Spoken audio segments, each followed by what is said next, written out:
They played an undercover operative, which somehow makes 6 copies of Miirym. That all looks terrible.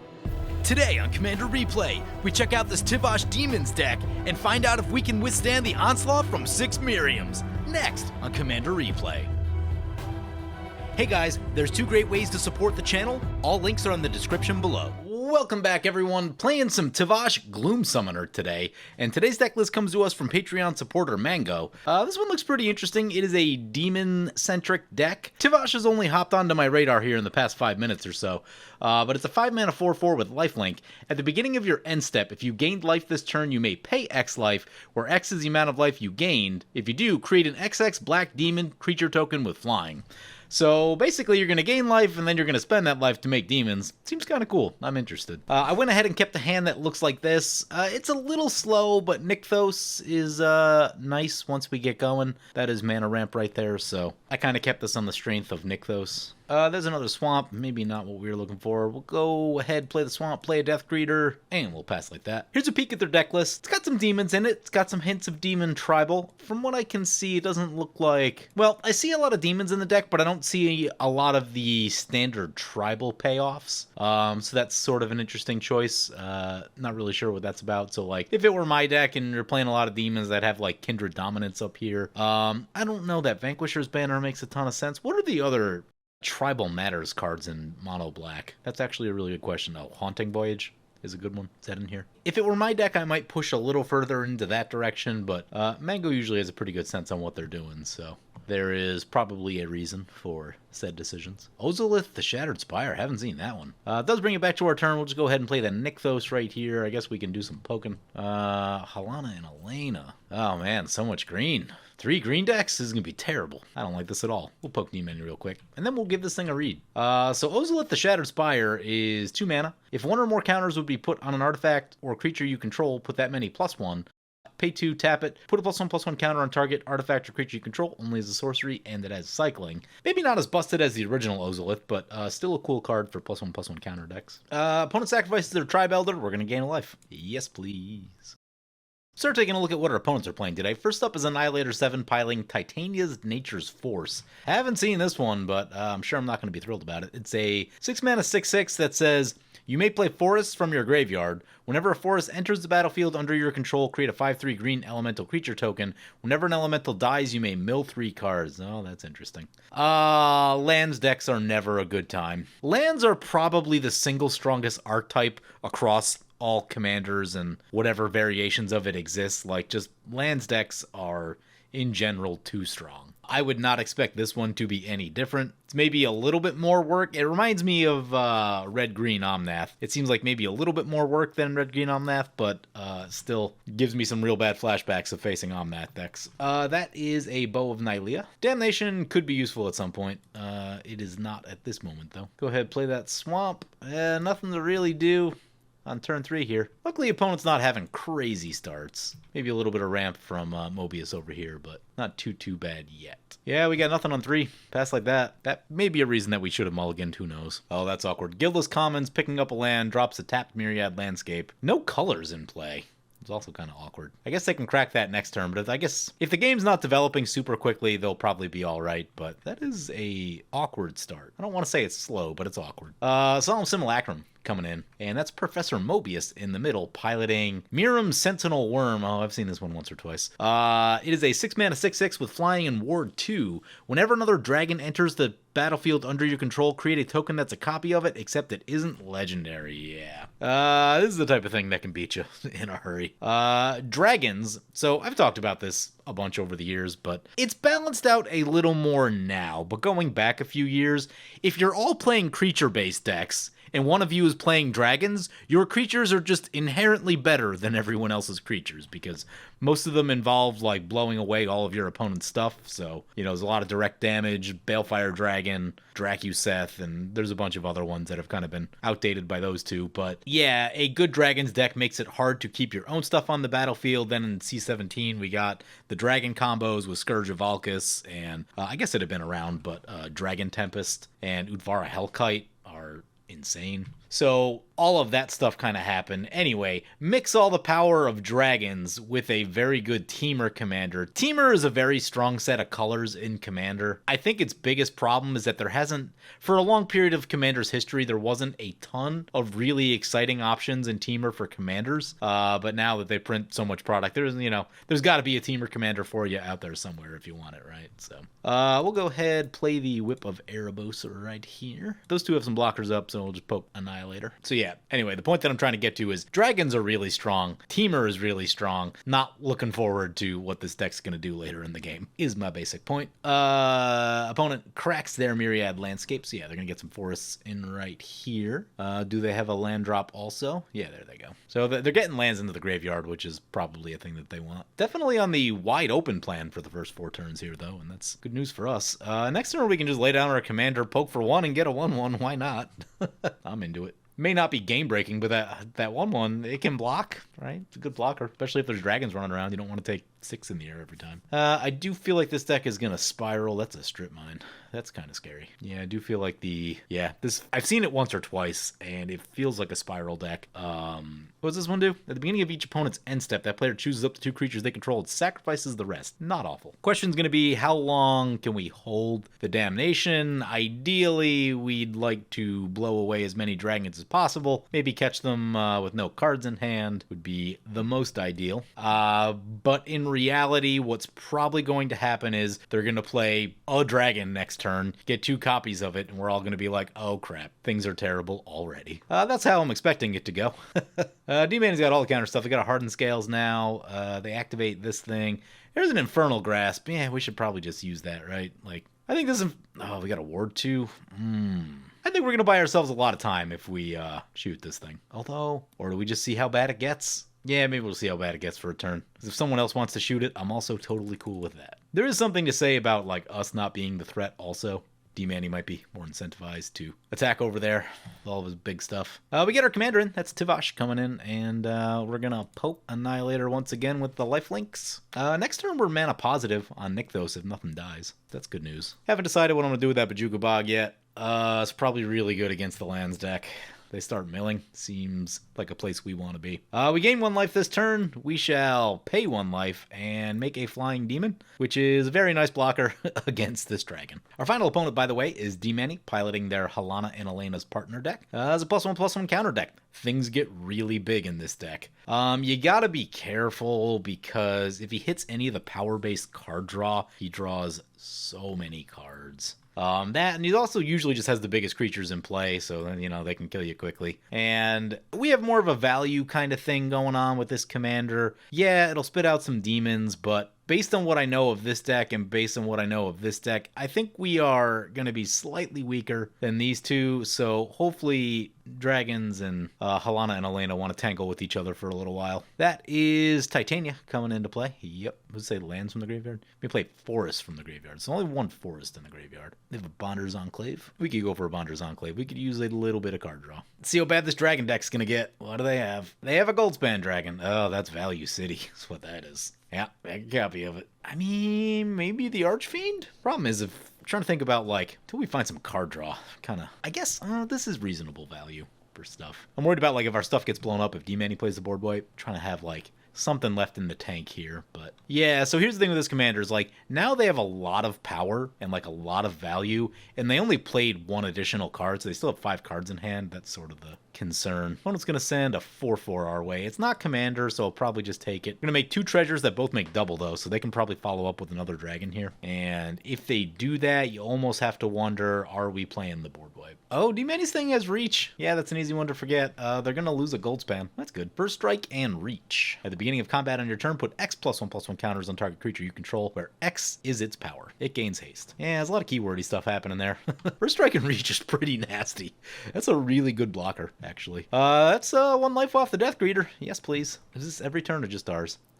Our end step only. Sad face. But even after the dragon hit, we're still at 39, so that's not too bad. Get those little points of life gain along the way.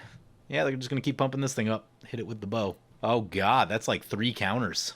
Yeah, that seems good. It's an 8/9. No big deal.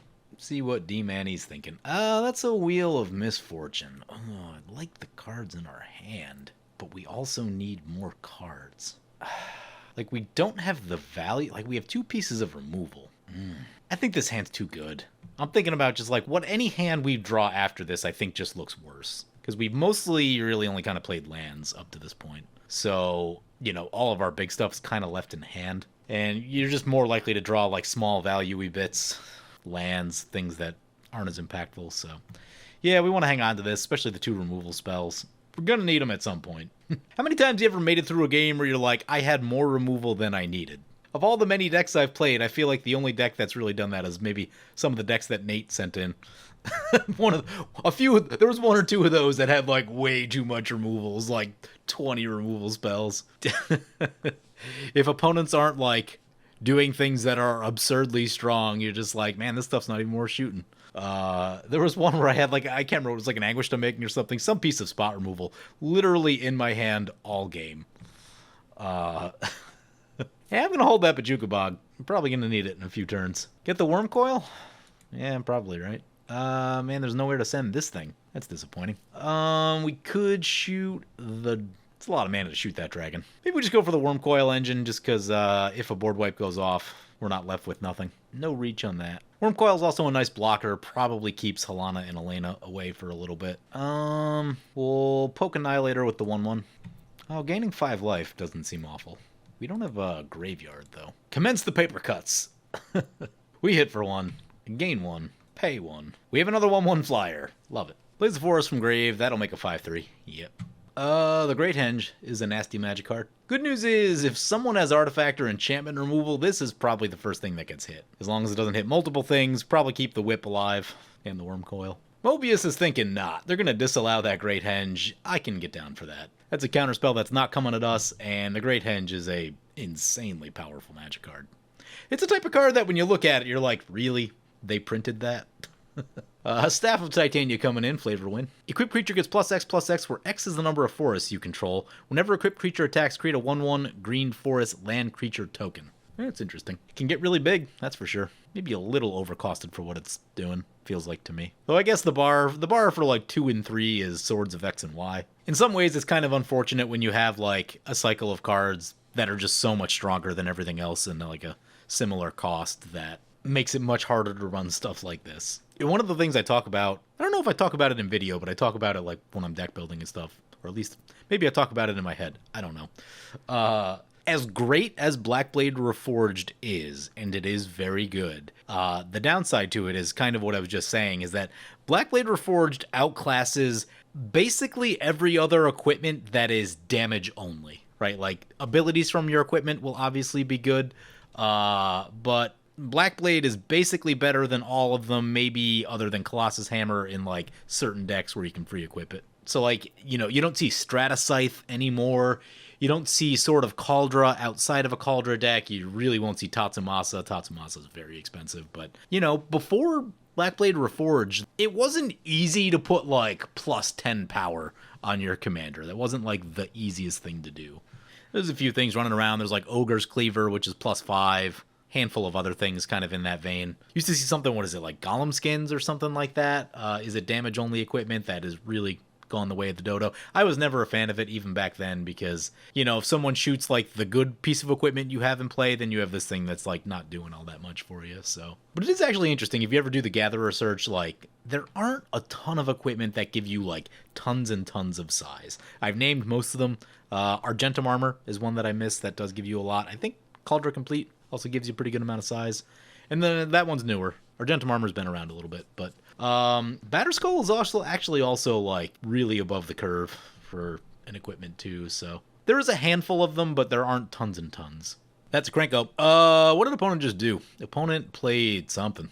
They played an Undercover Operative, which somehow makes 6 copies of Miirym. I didn't see exactly what happened there, but that all looks terrible. That's definitely, yeah, we're just gonna play the Damnation on our turn. Hope they don't have the protection spell. Well, maybe not. They're just an 11-12 with Death Touch going their way. This might eat one. Wow, the problem is he's making 11 tokens next turn, though. This is going to be more than that. It's going to be like 14. Yeah, we probably just have to play the Damnation. Guess we could also play the Archfiend.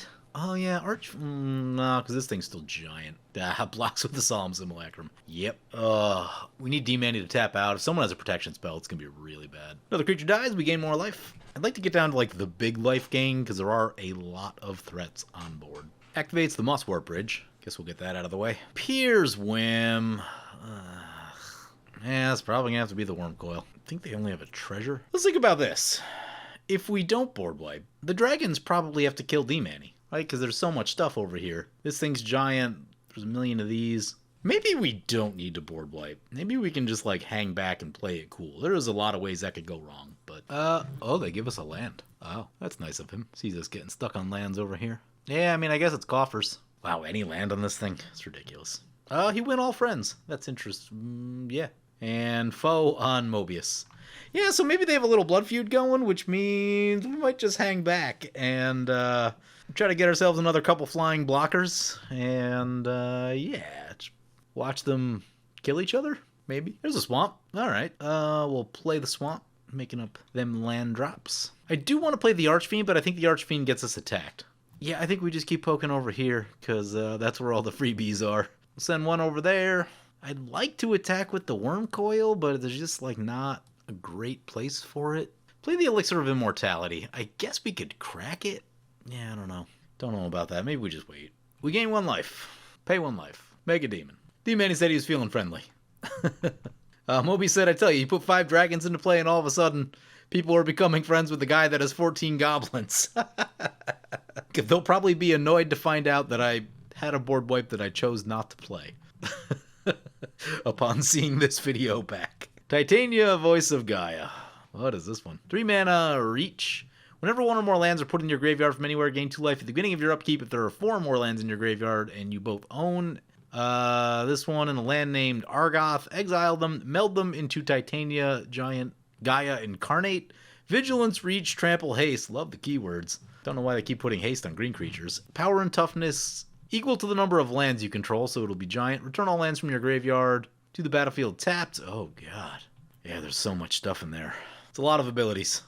That's an Atarka World render. Whenever a dragon you control attacks, it gains double strike until end of turn. Luckily, they don't have... I don't think they have trample. Yeah, they don't have trample. So we have 2 flying blockers. We can shoot a 3rd one if we need to. But I imagine some of these are going to be going at D-Manny. That's a lot of Atarka World renders, is what that is. How much damage is that? That looks like 5 6/6s. So doubled. That'd be 30, so that looks like 60 damage. Oh my god, that's so much double strike. Please don't crash the game. That is also... Oh my god, they copied Atarka like 6 times. I think we can just F6 that one. I think we got through the triggers. This Goldspan Treasure is actually unfortunate because it means they could have a Heroic Intervention or a Counterspell. Both of which would be bad. Does D-Manny have any tricks? Obscuring Haze would be funny. He's gonna block one. That should still be lethal, though. Yeah, I think there was that 48. Yeah, D-Manny goes down. We gain a life. The smart thing to do... I don't love this, but I think we have to hedge our bets a little bit. We're gonna shoot this Goldspan Dragon. Oh, they make another treasure. That's not gonna work out at all. I forgot that it does that. That is unfortunate. Although maybe this will bait something out. We'll see. Forgot that it does that. Is that all dragons? We do gain some life, though. We're up to 41. Actually, down to 41. Well, some things die, we gain some life. We're at 41. Oh, thank God, they tap out for a Farseek. Yeah, alright. So, Damnation is looking good right now. There's a swamp. Play the swamp. How do I want to do this? I think we send in all of these things, and then we'll hold on to the others. This is about 9 damage? Or 9 life? Potentially more if things start dying. Yeah. So they block. They let the Worm Coil go through. We get 3 triggers off Death Greeter. That's going to put us to 53. That's pretty good news. So then we want to Nykthos. Then we want to Cabal Coffers. And then we want to Damnation. And I hope we have enough to get our commander. Yeah, we should. Oh my god, wow, Death Trigger triggers a lot. We're gonna make such a big demon. Back to the command zone. Why didn't these die? I am confused. Annihilator's gonna mill a lot of cards. Oh, they all had shield counters from Operative? Wow, disgusting. That's actually a problem. That is a problem. Get our Worm Coil triggers. Go up to 68. Oh man, I'm sad to pay all this because... But this is going to be such a big demon. There's a world in which it might not be correct to recast our commander right there. Going for the Archfiend may actually make more sense. Because we're going to lose a lot of life. I guess it's a question of whether they have a removal spell or not. That is 27 life. We're going to pay 27 life for a 27-27. Oh man, I guess that's got lifelink though. So like if they don't have removal, that's really good. It's really good if they don't have removal. If they have removal, doesn't look so good. Might even just die. Eternal Witness. Oh yeah, that's... waited too long on the Bajuka Bog. Probably hit it next turn. Getting back the Great Henge, of course. I guess, yeah, I mean, it's just really a question of whether they have a removal spell or not, because if they just attack into this, we gain so much life that I don't know that they're going to get anything done, unless, you know, so they either need evasion or removal or, you know, something to not let us gain all the life when they try to hit us. We might go on the Reanimate Wormcoil Engine plan also, which isn't awful. Swing in with that. Alchemist Refuge, not amazing. See how bad it is. Recast their commander. That's not the scariest thing they could do this turn. It's probably scary next turn. Oh, they make like 8 more of their commanders? Okay. Maybe that is a little scary. Oh man, if we could find a Rogue's Passage. Just sneak our way past all these dragons. Do they want to try it? Oh, they left the strip mine up. That's no good. They're going to take the free damage over at Annihilator. Yeah. Puts them down to 8. Yeah, they're going to hit the coffers. Sadness. Another swamp, play the bog, hit Annihilator. Then we send in the Death Touch and the 27-27. Oh, I forgot the Wormcoil. They block with 1. We go up to 71. Yeah, I guess we gotta play the Archfiend. We're gonna pay 30 for a 30-30. Yeah, they're getting incrementally bigger. So as long as we can block with like lifelink, we can hold this off for a little bit. They draw a card. Zendikar Resurgent. I mean, that's gotta get them killed. You really don't want them untapping with Zendikar Resurgent and the Great Henge. Next turn, they'll just be coughing out creatures like there's no tomorrow. Sends the 11-11 over to Mobius. This is good because it'll either they'll take a bunch of damage or they'll give up a creature, and just reducing the number of bodies here is a good idea. They just take, so that shortens up the distance a lot. How we're getting through all the dragons, I have no idea. Archfiend end step. They only have 2, so they'll be fine. Hope they don't have anything too crazy here. Anything with haste is bad. Ugh, Greater Good, no. Down to 4 mana, though. Activate the Greater Good. They have so much card draw that this could be an actual problem. If they've run into removal, that could also be an issue. Plays an extra land. There are many more dragons with haste at 5 mana. That one? Really? Oh, God, Scourge of Valkus. Yeah, I mean, that probably gets us killed. Yeah, because that's... Yeah, we can scoop to that. Oh, that's so frustrating. Scourge of Valkus is a busted card. The number of games that I've lost to Scourge of Valkus is absolutely insane. Oh, that's frustrating. We had some cool stuff going. Yeah, like I said, dragons are just better than whatever you're doing. That's always been kind of the through line of facing a dragons deck, so... I don't know, we could have played the Damnation differently. I guess I didn't realize that they all had shield counters on them. That being the case, I don't know that that makes a huge difference, but yeah, I kind of kept a slow hand also, which didn't help anything here. A card like Kindred Dominance would be good up here. That would help with the demons a lot. Clear out all those dragons and stuff like that. Sudden Spoiling would do a lot in that situation. That would buy us another turn. But yeah, we just kind of had a slow, awkward start. Maybe a few too many 4-drops in the deck. Probably need to get going like a little bit quicker doing something. The Death Greeter was actually really good. Gained a lot of life with that. But yeah, I don't think it was anything necessarily wrong with the deck. It's just, that's what happens when you face dragons, right? It's just, and the Teamer Dragon that makes too many copies in particular, right? It spirals so quickly, and if you don't have like a handful of answers or a handful of value, it's going to be not a great time. And we didn't really have card draw, so we couldn't like sustain ourselves all that well. So, oh well. Hope you guys enjoyed the video. As always, feel free to comment, like, or subscribe. Thank you for watching. I want to thank my awesome Patreon supporters. You guys are awesome. If you want to help support the channel, vote on which decks I play next, or if you want to get some good games of Spell Table, be sure to check out my Patreon at the link below.